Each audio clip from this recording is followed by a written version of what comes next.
অনেক ভালো ভালো সিনেমা মুক্তি হবে, আপনারা বারবার সিনেমা হলে যাবেন, সিনেমার জোয়ার তৈরি হবে। আমি তো চাচ্ছি, একটা ডিরেক্টর তো চায় তার একটা সিনেমা যেটা ব্যান্ড হয়ে গেছে সেটা মুক্তি পাক।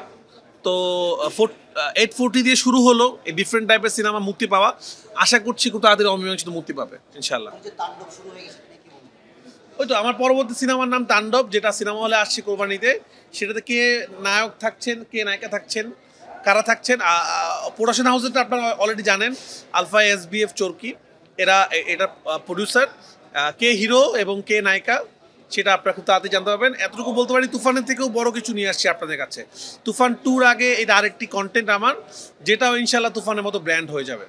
অনেক প্রত্যাশা, অনেকগুলো কন্টেন্ট আসছে আমার। শুরুতেই আসে ব্ল্যাক মানি, তারপর আসবে আমার চৌকির একটা কন্টেন্ট, যাহা বলিব মিথ্যা বলিব, এটা সিরিয়াস কন্টেন্ট।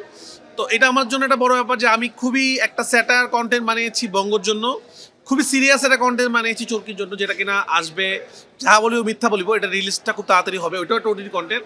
এরপরে হয়তো সিনেমা হলে তাণ্ডব দেখবেন, এরপর হয়তো লায়ন দেখবেন। তো 2025-এর স্বপ্নটা আমার অনেক বড়, আমি নিজেকে আরও ভালো জায়গায় নিয়ে যেতে চাই।